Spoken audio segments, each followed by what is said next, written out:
যুদ্ধের জন্যে বাজার তো রেড, লাল দেখতেই পাচ্ছেন। তবে তার মধ্যেও আমি আজকের এই ভিডিওতে ৫ থেকে ১০ টা স্টক নিয়ে আলোচনা করব।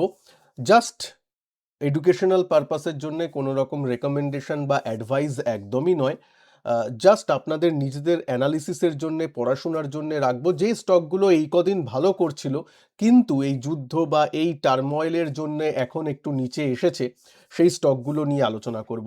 আর এই সময়ে, স্পেশালি যুদ্ধের সময় কাদের স্টক দেখা উচিত বা ট্রেডিংয়ে যাওয়া উচিত, যারা স্টপ লস রাখতে পারে, যারা স্টপ লস এলে হিট করে মার্কেট থেকে বেরোতে জানে, লস বুক করতে পারে, তাদেরই একমাত্র এই সময় ট্রেডিংয়ে থাকা উচিত। যারা বলেন না দাদা আমি তো স্টক দেখি নিয়ে নিই, কিন্তু আমি স্টপ লস রেখে কাজ করতে পারি না, হাত জোর করে বলছি তারা প্লিজ এই সময় ট্রেড করবেন না। ঠিক আছে? সুতরাং এই ৫টা ১০টা যে স্টক বলছি, নিজেরা বাড়িতে পড়াশোনা করুন, অ্যানালিসিস করুন, ফিনান্সিয়াল অ্যাডভাইজারের অ্যাডভাইস নিন।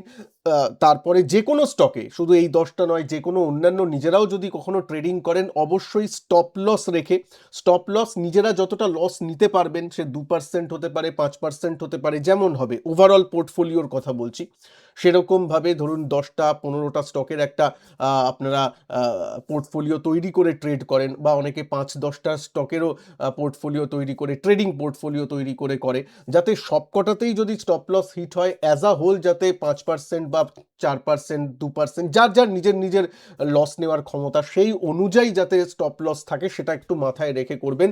ভিডিওর প্রথম ২ মিনিট কেন স্টপ লস নিয়ে বললাম, কারণ এই সময় ভালো স্টকেও কিন্তু ফেঁসে যেতে পারেন যদি না স্টপ লস বা নিয়ম মেনে কাজটা করেন। নিয়ম মেনে কাজ করবেন, তাহলে দেখবেন যে ঠিক আছে, লস হলেও সেটা ধর্তব্যের মধ্যে থাকবে, এবং তারপর মার্কেট আবার যখন রিয়াকশন, ভালো ট্রেড যখন পাবেন, তখন কাজটা হয়ে যায়। কিন্তু ওই নিয়ে নিলাম স্টক, তারপর ছেড়ে দিলাম, তারপর যা হয় দেখা যাবে, এরকমভাবে ট্রেডিং হয় না। পজিশন সাইজ একদম কম রেখে কাজ করবেন এখন যারা ট্রেডার, তাদেরকে আমি বলছি। চলুন শুরু করি। এই স্টকগুলোর মধ্যে অনেক স্টক আছে যেগুলো নিয়ে আপনাদেরও প্রশ্ন আসে, সুতরাং আপনাদের প্রশ্নেরও কভার হয়ে যাবে। প্রথম যে স্টকটাকে আমি আলোচনার মধ্যে রেখেছি, সেটা হচ্ছে এসবিআই। এসবিআই রেজাল্ট বেরোবার পরে ৬% বেড়েছিল। তখন অনেকের আমার প্রশ্ন এসেছিল আমার চ্যানেলে, যে এসবিআই নিয়ে কি। তখন আমি বলেছিলাম, যখন স্টক উপরের দিকে যাচ্ছে তখন তো দেখে লাভ নয়, একটু রিট্রেসমেন্ট হোক, একটু নিচের দিকে আসুক। তার মানে কি, ভালো স্টক এই যুদ্ধের কারণে নিচের দিকে এসেছে, যতই ইরানের ব্যাপার হোক, এসবিআই এর উপর কি সেই অনুযায়ী তেমন প্রভাব হবে? লং টার্ম বলবো, বা মানে লং টার্মের জন্য এসবিআই ঠিক আছে, যারা অ্যানালিসিস করে সেই অনুযায়ী দেখতে পারেন। পার্সোনালি বলছি, আমার এসবিআই এ কোনো পজিশন নেই, ঠিক আছে? তো কিন্তু এসবিআই স্টকটা ভালো, ওয়ান অফ দ্য ভালো ব্যাংক, এবং চার্টটা দেখতে পাচ্ছেন, একটা একটা আপ মুভে কিন্তু আছে অনেক দিন ধরে। তবুও যদি হয়, স্টপ লস রেখে কাজ করবেন। এইসব যে সুইং লো গুলো করেছে, সেইগুলোর দিকে আমি প্রত্যেকটা স্টকের ইন্ডিভিজুয়াল স্টপ লস বলছি না, তবে একটা ধারণা, যে প্রত্যেক একটা স্টক ধরুন এরকম ভাবে বাড়ছে, তাহলে আপনি যেখানেই নেন না কেন, তার নিচের সুইং লো এর নিচে বা এইসব জায়গায় আপনাদের স্টপ লস কিন্তু রাখতে হবে। এটা ইন জেনারেল বলে দিলাম। স্টপ লস ছাড়া কাজ করবেন না, যে কোনো স্টকেই, যে কোনো আপনি ট্রেডিং করেন না কেন। ওকে, এসবিআই নিয়ে বলা হলো। তারপরের যে স্টকটা, সেটা হচ্ছে এলএনটি। এলএনটির ব্যাপারটা আপনারা নিশ্চয়ই জানেন, এই সময় বেশ ভালো বাড়ছিল, রেজাল্টও ভালো হয়েছে, কিন্তু এই মিডল ইস্টে এখন কনফ্লিক্ট, এবং এলএনটির বেশিরভাগ অর্ডার ওরা মিডল ইস্টে করে, জানেন আপনারা, এবং তার জন্যই এই ব্যাপারটা। তবে মিডল ইস্টের আবার এই টেনশনটা, তো যদি ইউক্রেন পর্যায়ে না চলে যায়, যে অনেক বছর ধরে চলছে, সেইটা যদি না হয়, কয়েক সপ্তাহের মধ্যে যদি ব্যাপারটা ঠিক হয়ে যায়, তাহলে আশা করি এলএনটি বা এইসব জিনিসগুলো আবার বাউন্সের মতো ব্যাপারটা করতে পারবে, যে খবরের জন্য এটা পড়েছে। তো যদি আপনারা যারা মুভিং অ্যাভারেজও দেখছেন, তারা দেখবেন যে এখানে ডেইলি চার্টে 200 ইএমএটাও আছে। সুতরাং সেই দিকে একটা ব্যাপার, একটা সুইং লো এর নিচে একটু স্টপ লস ফপ লসগুলো রাখবেন। এটা একটু আগের সুইং লো, একটু এটা রাডারে রাখতে পারেন। কোনো রকম, আবার বলছি, কোনো রকম ফিনান্সিয়াল অ্যাডভাইস নয়, কোনো রকম রেকমেন্ডেশন হিসাবে নেবেন না। জাস্ট আপনাদের চিনিয়ে দেওয়া যে কিছু ট্রেন্ডিং স্টক, যেগুলো এই যুদ্ধের আগে ভালো করছিল, এই যুদ্ধের জন্য নিচে এসেছে, সেগুলোই শুধু আপনাদের একটু আইডেন্টিফাই করে দেখাচ্ছি। এর পরের দুটো তো লার্জ ক্যাপ নিলাম। এবার আমার দুটো প্রিয় স্টক, সেটা তো একটু বলবোই। ঠিক আছে, একটু বায়াস্টও হতে পারি তার মধ্যে। সেটা হচ্ছে, একটা হচ্ছে সিডিএসএল, আর একটা হচ্ছে বিএসি। যদিও এগুলো লম্বা রেসের ঘোড়া বলে আমি মনে করি, এগুলোকে ঠিক ট্রেডিং হিসাবে দেখাটা আমার মনে হয় না ঠিক, কারণ এগুলো ট্রেডিং স্টক একদমই নয়। দেখতে পাচ্ছেন আমি কেন বলছি, যেহেতু অন্য সবকটা স্টক এসবিআই বলুন, এলএনটি বলুন, ওগুলো ট্রেন্ডিং আপওয়ার্ড ছিল এই যুদ্ধের আগে পর্যন্ত। যুদ্ধের এই 3-4 দিন বাদ দিন, 1-2 দিন বাদ দিন, তাছাড়া দেখবেন যে এসবিআই এর স্টকও উপরের দিকে যাচ্ছিল, এলএনটিও উপরের দিকে যাচ্ছিল, কিন্তু সিডিএসএল নিচের দিকে। সুতরাং এটা ট্রেডিং নয়। এগুলো যারা একটু ইনভেস্টমেন্ট পারপাসে একটু লং টার্মে দেখেন, মিনিমাম 5 বছর 10 বছর নজরিয়া আছে, তাদের জন্য। সিডিএসএলটাও একটা আছে, একটু নিচে এসেছে এই মার্কেটের পড়তিতে। এবং বিএসইও 3200-তে কয়েকদিন আগেও যখন ছিল, আপনাদের অনেকের, আমাদের এখানে প্রশ্ন এসেছিল এবার কি নেব, এবার তো লাইফ হাইয়ে ব্রেক করে উপরে গেছে, আর এখন তো তাহলে অনেকটা কারেক্ট করেছে। সুতরাং যাদের লং টার্ম ভিউ, আবার বলছি বিএসই বা সিডিএসএল, এগুলো একটু লং টার্ম যেগুলো ভিউ, তাদের যাওয়া উচিত। দেখুন, ইরানের সাথে যতই যুদ্ধ হোক, বিএসই আর সিডিএসএল কি মানে ব্যবসা উঠে যাবে? তা তো নয়। হ্যাঁ, এটা যদি ওয়ার্ল্ড ওয়ার 3-তে রূপান্তরিত হয়ে যায়, চায়না রাশিয়া সবাই চলে এলো, তাহলে তো ব্যাড লাক। তাহলে আপনি যাই স্টক নেন না কেন, নিফটিও 20% পড়বে, 30% পড়বে, সেটা আলাদা ব্যাপার। সেটা নিয়ে কথা হচ্ছে না, ওটা ঠিক আছে। সেটা হলে কি করতে হবে আপনারা নিজেই জানেন। ওকে, তো 4টে স্টক হলো। এবার এবার এবা- এ- এ- আপনারা বলবেন সবই তো একটু মিড, মানে স্মল, মানে একটু লার্জ ক্যাপের জাতীয়। বিএসইও এখন লার্জ ক্যাপের মধ্যে পড়ে হয়ে গেছে হয়তো, সিডিএসএল যদিও নয়, কিন্তু এলএনটি এসবিআই একটু লার্জ ক্যাপ জাতীয়, একটু স্মল ক্যাপ টাইপের নিয়ে বলো। তাহলে আমি বলবো যে স্মল ক্যাপ ইন্ডেক্স ইটিএফ বা small cap index mutual fund জিনিসটা একটু অ্যাট্রাকটিভ জায়গায় এসেছে। এখান থেকে কি 10-20% যেতে পারে না নিচে? হ্যাঁ, যেতে পারে। তাই জন্যই এটাও কিন্তু ইনভেস্টমেন্ট, যাদের একটু লং টার্ম ভিউ আছে তাদের জন্যই এই জিনিসটা। কারণ স্মল ক্যাপ অনেকটা নিচের দিকে এসেছে এই যুদ্ধের ব্যাপারের জন্য। সুতরাং একটু কারেকশন হলে, আপনারা নিজেরাও জানেন, লং টার্মে ঠিক ইন্ডেক্স দাঁড়িয়ে যায়। তো এই ইন্ডেক্সকে অনেকভাবে প্লে করা যায়, ইটিএফ আছে, মিউচুয়াল ফান্ড আছে, বিভিন্ন জিনিসটা। তো স্মল ক্যাপ ইন্ডেক্স হবে আমার 5 নম্বর কাভার। তারপর কিছু স্মল মিড ক্যাপের জাতীয় স্টকের মধ্যে একটা আমি বলবো যে অ্যাস্ট্রাল, এর চার্টটা একটু পড়াশোনা করতে পারেন। আমি যাই বলছি ট্রেডিং হিসাবে বলছি না আপনাদের কাছে, একটু চার্ট দেখার জন্য বলছি, ঠিক আছে? ঠিক আছে, চার্ট দেখার জন্য একটু চার্ট দেখতে পারেন, যে এখানে হয়তো মনে হচ্ছে একটা বেস ফর্মেশন করার পর একটু যেন বেড়েছিল, যদিও এই দুদিনে একটু নিচে এসেছে, তাও অ্যাস্ট্রালের দিকে একটু নজরটা রাখতে পারেন। অবশ্যই ট্রেডিং পারপাসে এটাও স্টপ লস সেক্ষেত্রে এইসব জায়গায় একটু রাখবেন, বা এই সুইংয়ের নিচের দিকে একটু রাখলেন নিজেদের মতন করে। যতটা টাকা লস আপনারা নিজেরা দেখতে পারবেন, সহ্য করতে পারবেন, সেই অনুযায়ী পজিশন সাইজ ক্যালকুলেট করবেন, সেই অনুযায়ী আপনাদের স্টপ লস হবে, এটা কিন্তু একটু মাথায় রাখবেন।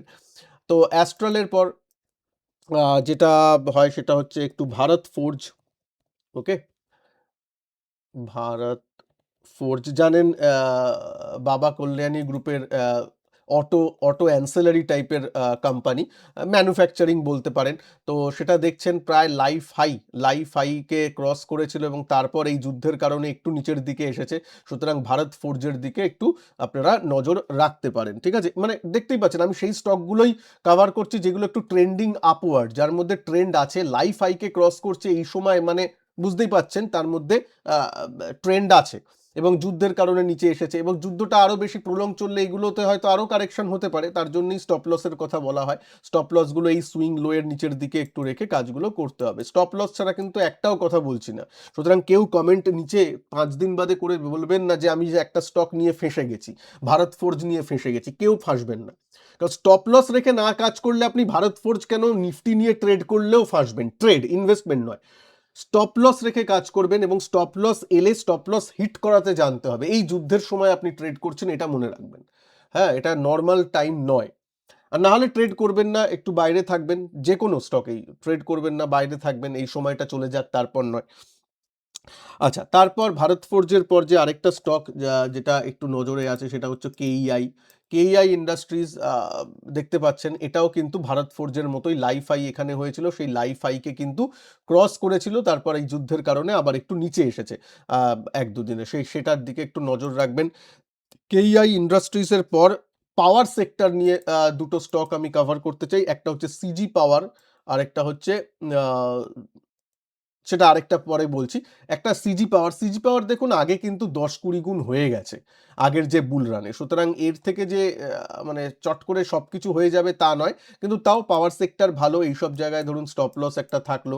আ এইসব মোটামুটি কিন্তু ৳৭০০ উপরে সেদিনকেও ছিল। এইসব জায়গায় ৭২০ টাকায় ছিল। সেখান থেকে ৳৬৮০ জায়গাতে এসেছে। তো তাই জন্য সিজি পাওয়ারটা একটা। আরেকটা হচ্ছে এনটিপিসি পাওয়ার সেক্টরের মধ্যে। পাওয়ার সেক্টরের আরো স্টক আছে, তবে এই দুটো একটু ফ্রন্ট লাইন জাতীয় স্টক। এনটিপিসি ঠিক আছে, এই কনসলিডেশন জোনটাকে যেন ব্রেক করেছিল। নিজেরাই দেখতে পাচ্ছেন এই কনসলিডেশন জোন ব্রেক করেছিল। তবে আরেকটু ডিটেইলস বলার আগে বলি, এরকম আরো স্টক আমি হয়তো বিগত এই যুদ্ধের কারণে যখন যে ডামাডোল পরিস্থিতি পড়ছে তার জন্য কভার করব। সেই আপডেট যদি পেতে চান তো প্লিজ এই চ্যানেলটা সাবস্ক্রাইব করে রাখুন। ফ্রি অফ কস্টে সাবস্ক্রিপশন। এই যে চ্যানেল ভিডিওটা দেখছেন তার নিচে দেখুন সাবস্ক্রাইব বাটন আছে, প্লিজ সাবস্ক্রাইব বাটনটা প্রেস করে রাখুন, তাহলে নতুন কোনো আপডেট এই স্টকগুলো নিয়ে দিলে সেগুলো আপনার কাছে চলে আসবে। তার সাথে সাথে ভিডিওটাকে একটু লাইকও করে দেবেন যাতে আমি এই ধরনের ভিডিও আপনার কাছে আরো নিয়ে আসতে পারি। তো দেখতে পাচ্ছেন এখানে কিন্তু অনেক মাস ধরে এনটিপিসি কনসলিডেট করেছিল এবং তারপর কনসলিডেশনের মানে এই জোনের উপরের দিকে কনসলিডেট করে ব্রেকআউট দিয়েছিল, যেটা একটা ভালো চার্ট প্যাটার্ন। তারপর এই যুদ্ধের কারণে এই কদিন নিচে নেমেছে। সুতরাং এইসব জায়গা থেকে যদি আবার বাউন্সটা দেয়, এইসব জায়গায় সুইং লোকে স্টপ লস রেখে, স্টপ লস যখনই আমি বলছি দেখুন স্টপ লস ছাড়া বলছি না, স্টপ লস রেখে একটা ব্যাপারটা দেখা যেতে পারে। তো এই জন্য এইসব দিকগুলো আমি দেখা যেতে পারে, ইন দ্য সেন্স কোনো অ্যাডভাইস দিচ্ছি না, নিজেরা নিজেদের অ্যানালিসিস করবেন। কেননা পাওয়ার সেক্টরের আরও স্টক আছে। যে স্টকে আপনার পাওয়ার সেক্টর বলে না, যেকোনো সেক্টরের বা যেকোনো নিফটি 200 বা নিফটি 500 এর মধ্যে স্টকগুলোকে অ্যানালিসিস করুন। যে স্টকগুলো দেখবেন একটু ট্রেন্ডিং আছে, স্টপ লস রেখে এই যে সুযোগটা হয়তো মার্কেট দিচ্ছে সেইগুলোর সদ্ব্যবহার করা যেতে পারে।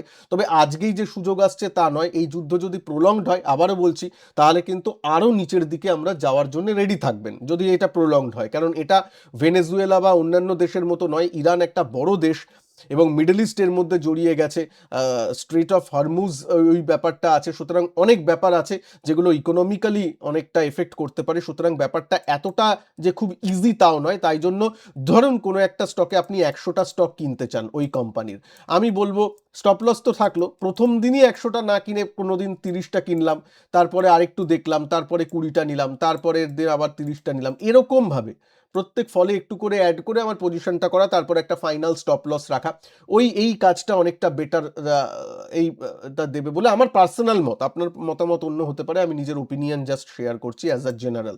যাই হোক, আশা করি ভিডিওটা ভালো লাগলো। একটু লাইক করে দেবেন, চ্যানেলে নতুন হলে সাবস্ক্রাইব অবশ্যই করবেন, এই নিচে সাবস্ক্রাইব বাটন আছে। আর ভিডিওর ডেসক্রিপশন বক্সে এবং প্রথম কমেন্টে আমার সঞ্জয় টক্স অ্যাপের লিঙ্কও দেওয়া আছে, গুগল প্লে স্টোর থেকে ডাউনলোড করে নেবেন। রিসেন্টলি আমার একটা ডেডিকেটেড একটা খুব দারুণ কোর্স আপনাদের জন্য আনতে চলেছে। যারা সত্যিকারের ট্রেডিংটা জেনে বুঝে চার্ট প্যাটার্ন ফলো করে কাজ করতে চান তাদের জন্য এই কোর্সটা দারুণ হতে চলেছে। প্লিজ তার জন্য এই ভিডিওর নিচে ডেসক্রিপশন বক্স প্রথম কমেন্টে পিন করে দেওয়া আছে অ্যাপের লিঙ্ক, সঞ্জয় টক্স অ্যাপের লিঙ্ক, সেটা অবশ্যই ডাউনলোড করে রেডি থাকবেন। তারপর আমি ডিটেলস নিয়ে আসবো ইউটিউব চ্যানেলেই। ভালো থাকবেন সবাই, নমস্কার, জয় হিন্দ, বন্দে মাতরম।